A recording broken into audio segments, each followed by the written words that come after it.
Hello friends, let's talk about the hot topic, which is a NAR lawsuit. National Association of Realtor has agreed to pay $418 million over the period of 3 years. So this lawsuit highlighted a common issue in the real estate industry: miscommunication regarding commission rates and the perception that certain practices are mandatory for sellers when they were not. It's unfortunate that sellers felt they did not have the option to negotiate commission rates, leading to tons of misunderstanding and legal disputes. So the initiative by the National Association of Realtor, aka NAR, to release the new forms that clarifies the commission structure and will emphasize sellers' ability to negotiate the commission rates. That's the first step towards a new reform. Clear and transparent communication is always essential in any industry, in any business transaction, especially when it involves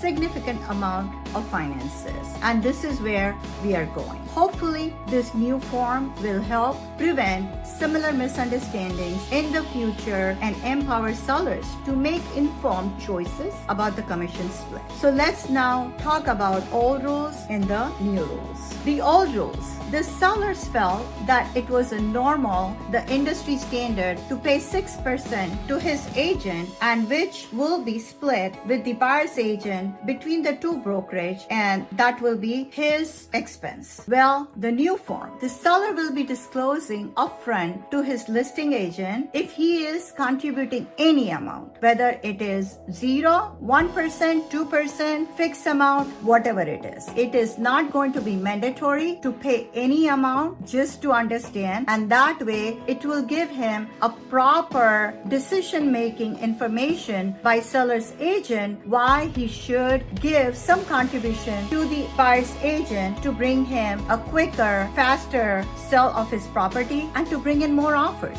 Old rule for the buyers. Buyers assume that his agent is paid by the sellers, so it was a free transaction for him and he did not have to pay anything to his agent. Now, new rule, buyer, before he's shown any properties, he will be signing a buyer's representation agreement with his agent before anything else can happen, which will explain the buyer agent's commission rate. Buyer's agent will clearly communicate that this commission of my X% will be paid by you or paid by seller, or it will be a hybrid transaction where sellers will tell us what they are contributing to us, and whatever is the deficit will be your share. Third, let's look at the old rule. There was limited transparency in commission negotiation, which created a huge challenge for sellers and buyers in understanding the cost involved in the real estate transaction process, period, right? They just didn't know what was going to be their net amount in their hands. Sometimes all the forms were signed because they were sent through the DocuSign or something similar, which is e-sign. Buyers didn't read it and they signed it. At the end, when they got the net proceed in their hand, or they did not get any contribution from the seller, they were upset with their agent. Okay, now buyers will have the clear understanding of how his agent is compensated through the buyer's representation agreement, which will say if seller will contributing for the sales, then he will not charge anything, and if sellers does not contribute anything to the agent, then it will be paid by the buyer. So all these reforms are great, but let's look at the pros and cons.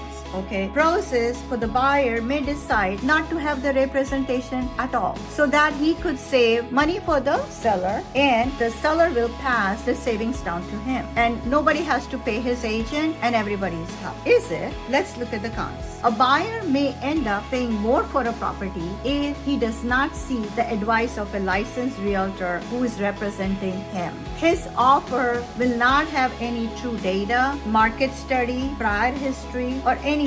Whatever the seller's agent has decided to list the property at, he will be paying that because he does not have any accurate, truthful data to prove otherwise. So he may lose a lot of money. And worst thing is he will lose even after the inspection comes. If there are any deficiency in the property, no one will be advocating for him. Nobody will be advising him fully how to seek that repair money or reduction in the sales price from the seller. Well, everything is going to start from August sometime. Dates keep changing, but let's see, in 1 year, we will all know whether this reform was effective or not. We will know the correction, and NAR will again correct the forms accordingly if there is any room for improvement. But we will evaluate the pros and cons using real examples 1 year after these changes are implemented. By then, everyone will understand the proper way to handle real estate transactions through the fully transparent and written agreement. This will ensure that all parties have a fair say in the decision-making process, making this reform a successful endeavor. I bet you have many questions. Feel free to ask me. I will reply to every comment. I'm Sonal Shah. I'm an active agent in Houston metro area in Texas. Feel free if I can help you with any real estate questions or your buying, selling, or investing process. Thank you and see you next week.